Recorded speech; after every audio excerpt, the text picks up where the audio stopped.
오늘 이 밤에 우리가 함께 읽을 말씀은 베드로전서 5장 5절부터 6절까지 말씀입니다. 베드로전서 5장 5절부터 6절이 9절 말씀이니까요. 한 목소리로 같이 읽도록 하겠습니다. 젊은 자들아 이와 같이 장로들에게 순종하고 다 서로 겸손으로 허리를 동이라. 하나님은 교만한 자를 대적하시되 겸손한 자들에게는 은혜를 주시느니라. 그러므로 하나님의 능하신 손 아래에서 겸손하라.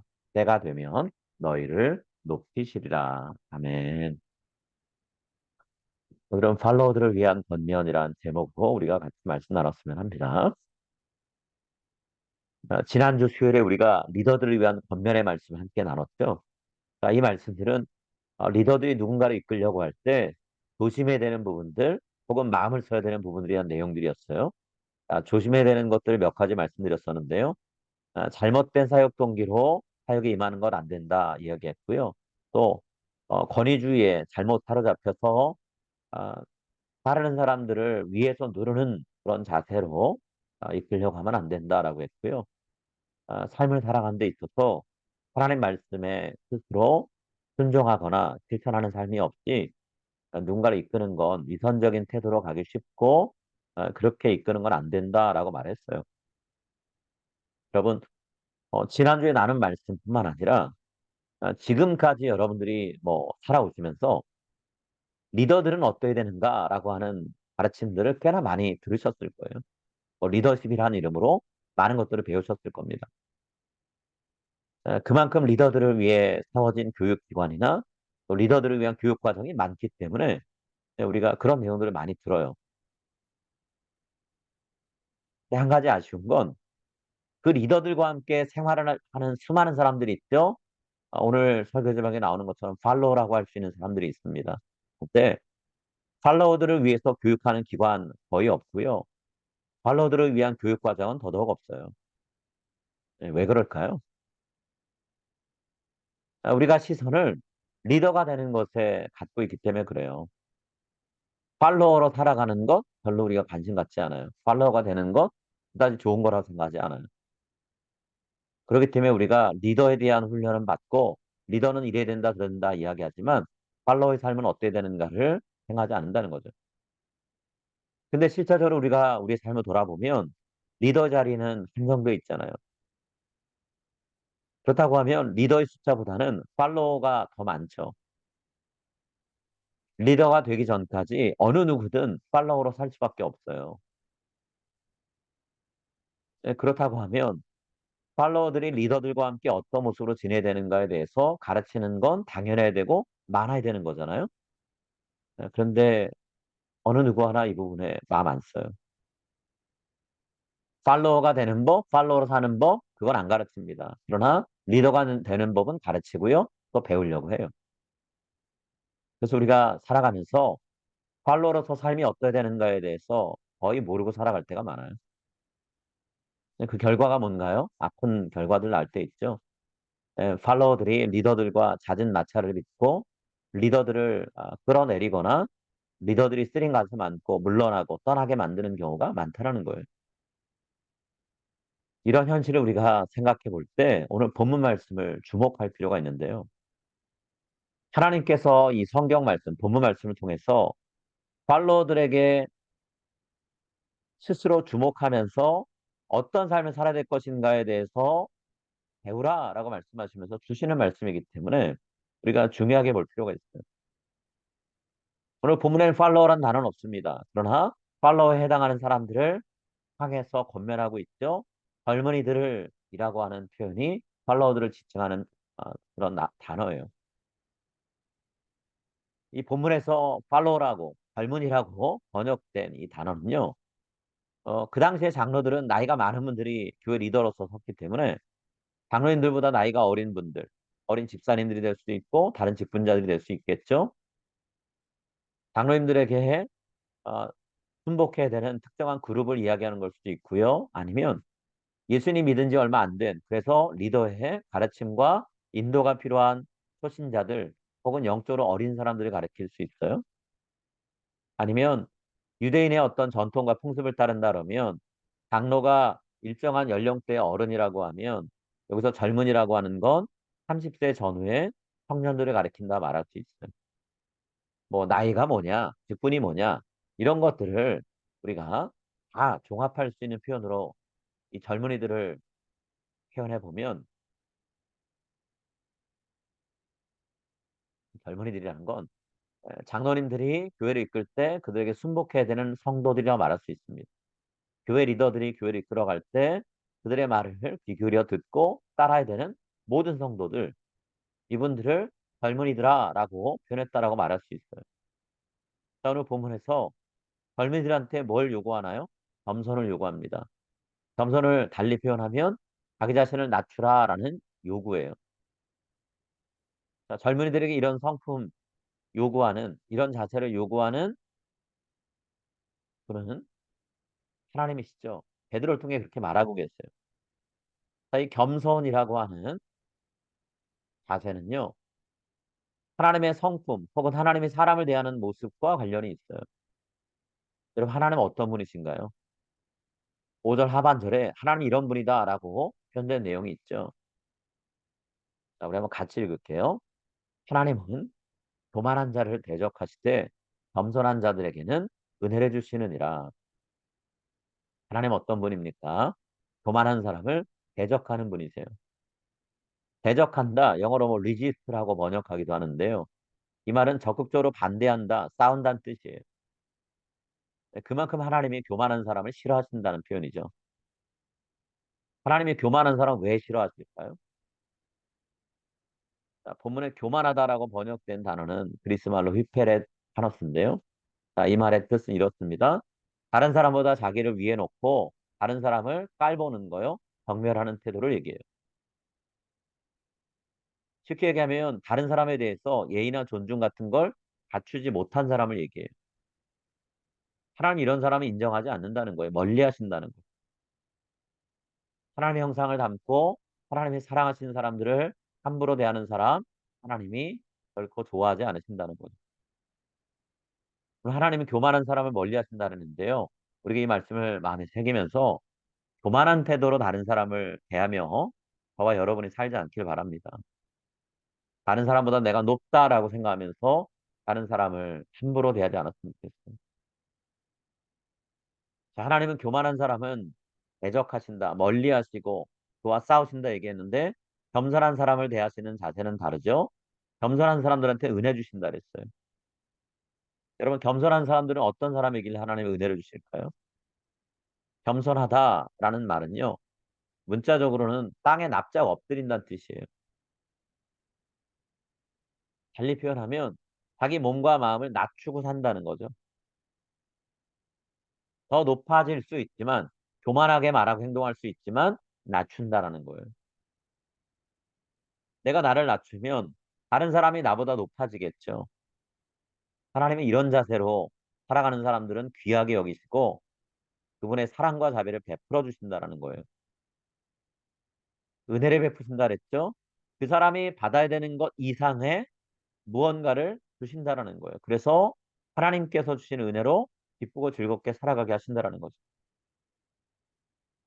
나를 낮추면 그거로 나는 낮아진 상태 그대로 있지 않겠는가 생각할 수 있는데 하나님 그렇게 내버려 두지 않으신다고 얘기했어요. 하나님이 젊은이들이라고 지칭하시는 그 성도들에게 장로들의 권위를 인정해라. 그리고 장로들 앞에서 리더들 앞에서 팔로워로서 자신을 낮추며 살아가라라고 요구하고 계시는 거예요. 여러분 스스로 낮춘다라는 것, 겸손해진다라고 하는 건 강제로 누군가에 의해서 무릎 꿇리는 거, 고개 들지 못하는 불복하는 것과는 전혀 달라요. 불복은 하고 싶지 않은데 마지못해서 어쩔 수 없이 억지로 장로들의 권위를 인정하는 거죠. 근데 순복은 달라요. 순종은 달라요. 의지적으로 자기를 낮추는 겁니다. 장로들의 권위를 인정하고 따르는 자세예요. 이렇게 겸손하려면 땅에 납작 엎드리려면 우리가 허리를 굽힐 수밖에 없죠. 베드로는 겸손하다라는 것을 이 허리 굽히는 것 이런 것과 연관 짓고 있어요. 5절 말씀에 중간에 뭐라고 되어 있나요? 다 서로 겸손한 허리를 동이라 그랬죠. 겸손을 허리를 동이라라는 말은 허리에다가 겸손을 묶어 두란 얘기예요. 겸손이 무거운 추처럼 우리 허리를 꺾어지게 만들게 하라라는 거죠. 베드로가 겸손을 허리를 동이라 허리에 겸손을 묶어 두라 이 표현을 하고 있는데요. 이 표현은 베드로가 예수님과 함께했던 식사 자리에서 보았던 예수님의 모습과 연결돼 있죠. 예수님이 돌아가시기 전에 제자들의 발을 씻겨 주셨잖아요. 그 장면을 떠올리게 만드는 표현이죠. 예수님이 제자들의 발을 씻기시기 전에 겉옷을 벗으셨고 허리에 수건 두르셨잖아요. 그리고 대야에 물을 떠다 놓고 제자들의 발을 하나하나 씻기셨죠. 발을 씻기고 나면 허리에 두르고 있던 수건을 잠깐 풀러서 제자들의 발에 묻어 있는 물기 닦아 주셨어요. 그리고 또다시 허리에다가 이 수건을 묶어 두고 다른 제자를 닦아 주고 그리고 다른 제자의 발에 묻은 물기를 닦기 위해서 또 허리에 묶었던 수건을 또 풀러서 닦으셨겠죠. 여러분 요한복음 13장 3 절부터 5절 우리가 흔히 세족식이라고 얘기하는 그런 본문에 이 "허리에 무엇을 두른다."라는 표현이 있죠. 자 13장 3 절부터 5 절입니다. 저녁 먹는 중 예수는 아버지께서 모든 것을 자기 손에 맡기신 것과 또 자기가 하나님께로부터 오셨다가 하나님께로 돌아가실 것을 아시고 저녁 잡수시던 자리에서 일어나 겉옷을 벗고 수건을 가져다가 허리에 두르시고 이에 대야에 물을 떠서 제자들의 발을 씻으시고 그 두르신 수건으로 닦기를 시작하여. 여러분 이 구절 바로 다음에 나오는 내용은요. 베드로가 예수님께 자기 발을 내밀었지만 자기 발은 씻어 주실 수 없다라고 거부하는 모습이 나와요. 감히 선생님이 자기 앞에서 허리 굽히고 계시는데 그걸 자기가 볼 수 없다는 거죠. 게다가 더럽고 냄새나는 발을 예수님 앞에 내밀고 씻어 달라고 하는 건 더더욱 못 하겠다라는 거예요. 이 당시에 종들 중에서도 가장 밑에 있는 하급 종이 하는 일이 이 발 닦아 주는 것인데 혹은 발 닦아 주는 물을 가져다 주는 것인데 스승이신 예수님이 그런 일 하시도록 내버려 둘 수 없다라는 거예요. 근데 우리가 잘 아는 것처럼 예수님은 베드로 설득하시죠. 기어코 제도 베 베드로의 발을 씻어 주셨어요. 그렇게 베드로를 포함해서 모든 제자들의 발을 씻기시고 나서 예수님이 하신 말씀이 뭔가요? 예수님이 이렇게 말씀하셨어요. "너희가 나를 선생이라 또는 주라 하니 너희 말이 옳도다. 내가 그러하다. 내가 주와 또는 선생이 되어 너희 발을 씻었으니 너희도 서로 발을 씻어 주는 것이 옳으니라. 내가 너희에게 행한 것 같이 너희도 행하게 하려 하여 본을 보였노라." 하나님은 베드로를 통해서 예수님께서 그분의 허리를 굽히시고 머리를 숙여서 제자들의 발을 씻으시며 보이셨던 겸손, 그 겸손을 우리 교회 공동체 안에 있는 리더들과 함께 사는 팔로워들, 젊은이들에게 실천하며 살라라고 요구하고 계시는 거예요.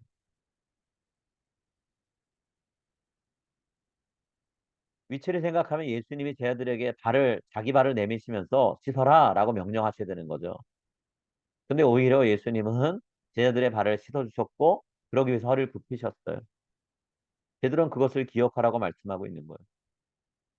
젊은이들, 팔로워들은 나이에 영향을 받아서 겸손한 것보다는 자신감이 넘치고요. 자신감이 한계를 모를 때는 교만에 빠지기 쉽죠. 자신이 다른 사람보다 부족한 게 뭐라고 내가 허리 굽히면서 다른 사람을 섬겨야 되느냐라고 반문하기 쉽다라는 거예요. 여러분, 제자들의 발을 씻으신 예수님의 모습 생각해 보면 예수님이 제자들과 비교했을 때 부족한 게 많았기 때문에 예수님이 허리 굽히고 머리 숙이고 그들의 발을 씻어 주셨던 건가요? 아니잖아요. 오히려 그들보다 더 높으신 분이죠. 뛰어난 분이셨어요. 선생이란 말 자체가 담고 있는 것이 그런 거잖아요. 먼저 살아간 사람, 남들보다 더 경험이 많고 더 깨달은 바가 많고 더 많은 것을 알고 혹은 실천하는 사람이란 뜻이잖아요. 근데 예수님은 선생이셨고 주이셨지만 스스로를 낮추셨단 말이에요. 예수님 의지적으로 겸손한 자세를 취하셨던 거죠. 이 예수님을 닮아서 젊은이들도 예수님처럼 의지적으로 리더인 장로들 앞에서 자신을 낮추고 겸손하게 말하고 행동하라라고 요구하고 있는 거예요. 그의 겸손을 배워나갈 때 젊은 나이에 쉽게 빠지는 교만의 늪에서 헤어나올 수 있다라는 거죠. 여러분 남들보다 내가 부족해서 머리를 숙일 수밖에 없는 건요. 그건 성경이 얘기하는 순복이 아니고요. 굴복이에요. 하나님이 원하는 건 굴복이 아닙니다. 내가 모자람이 없지만 부족한 게 없지만 그러나 내가 예수님을 닮기 위해서 예수님 말씀대로 나를 낮추는 것. 그게 순복이고 겸손이라는 거죠. 젊은 사람들이라고 인생 경험이 많은 분들과 비교했을 때 지혜가 부족하다, 능력이 부족하다, 반드시 그렇다라고 말할 수는 없어요. 오히려 어떤 때는 더 나은 지혜와 능력을 갖고 있기도 해요. 그렇지만 젊은이들은, 성도들은 지금 리더의 자리에 있지 않아요. 팔로워예요. 그렇다고 하면 팔로워들에게 요구하시는 리더들을 존중하고 따르는 그 자세를 배우고 실천한다라는 거. 여러분 순복이란 어떤 건가요? 순복은요. 능력의 차이에서 오는 낮은 자세가 아니고요.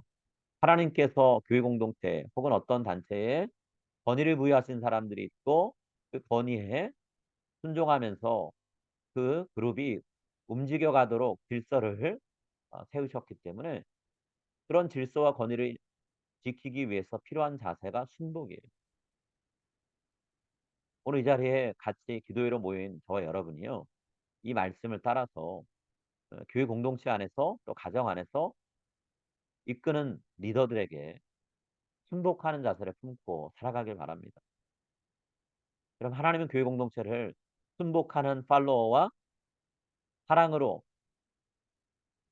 이끄는 리더들을 통해서 공동체를 세워가시고 이끌어가세요. 그게 하나님 방식이에요. 하나님이 어떤 사람들 안에서 리더를 세우실까요? 하나님은 겸손하게 리더를 존중하고 따르는 팔로워들 중에서 리더를 세우는 분이세요. 팔로워가 된다는 건 리더가 되는 데 있어서 아주 중요한 자세라는 거예요. 자, 오늘 본문 6절 말씀에 뭐라고 되어 있나요? 그러므로 하나님의 능하신 손 아래에서 겸손하라. 때가 되면 너희를 높이시리라. 겸손하게 자신을 낮추는 팔로워들 가운데서 하나님께서 때가 되면 높여서 리더로 사용하시는 사람들이 있다라는 거죠. 근데 때때로 팔로워의 자리에 있을 때 겸손하게 순종하는 법을 훈련하지 않고 어찌어찌 하다 보니 리더가 되는 사람들이 있어요. 스스로 많이 노력해서 리더가 되는 경우도 있고요. 다른 사람에게 인정받아서 그렇게 리더가 되는 경우도 있어요. 그런데 팔로워의 입장에서 삶의 훈련이 되지 않은 경우, 리더가 되는 것에만 마음을 쏟는 경우, 그런 사람들이 리더가 되면 어떤 일이 벌어질까요? 그런 사람들이 어떻게 말하고 행동할까요? 앞서 베드로전서 5장 1절부터 4절에서 조심하라고 했던 리더들에게 주었던 경고, 권면의 말씀, 이 말씀 어기고요. 문제 일으키는 리더가 되는 거예요. 팔로워들의 마음 헤아리면서 섬기는 모습으로 이끄는 것 없습니다. 일방적으로 명령 내리고요. 따르라고 요구하는 권위적인 리더가 되기 쉽다라는 거예요.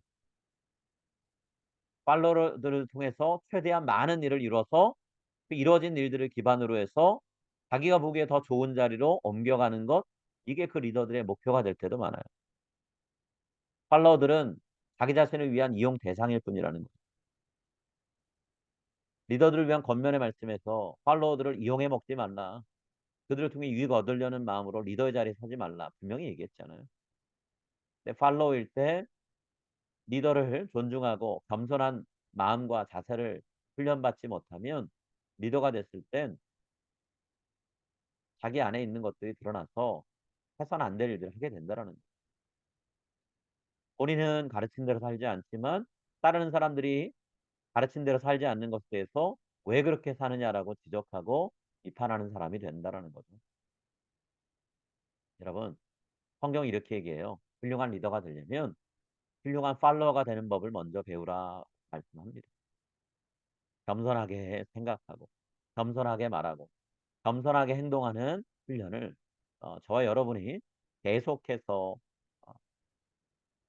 우리가 하면서 살아가길 바랍니다. 그리고 하나님이 리더로 나를 세우실 때까지는 내가 스스로 리더 되려고 하지 않고요. 기다리는 게 필요해요. 때가 되면이라 그랬어요. 하나님이 우리를 모르시는 분 아니잖아요. 우리가 리더의 자리에 서는 게 필요하다면 그럴 만한 때가 되었던 하나님이 세우실 거라는 거예요. 그때까지 우리는 잠잠히 하나님의 때를 기다리는 게 필요하다라는 거예요. 리더로 세워서 사용하시다가 또 나를 팔로워의 자리로 돌아가게 하실 때도 있어요. 그러면 아무리 내가 과거에 리더였다 하더라도 지금은 팔로이니 팔로로서 겸손하게 나를 낮추고 리더를 세워주고 리더를 따르는 삶을 사는 게 맞는 거예요. 리더들을 존중해 주는 거, 지지해 주는 거, 리더들에게 순종하는 모습으로 살아가야 된다는 거. 오늘 본 말씀 우리가 나눴는데요. 하나님이 주신 말씀처럼 겸손한 자세를 품고 나를 낮추는 팔로워가 많은 교회, 그 교회가 아름다운 공동체가 되고 그런 팔로워 가운데 리더가 세워질 때 그 공동체가 평화로운 공동체가 될 수 있다는 걸 기억하면서 오늘 우리가 하나님 저 팔로워로서의 삶을 다시 한번 제가 돌아보길 원합니다. 하나님 온전한 팔로워의 삶을 살게 해 주십시오. 이런 기도를 드리면서 우리가 나아갔으면 합니다. 우리 함께 같이 기도하겠습니다.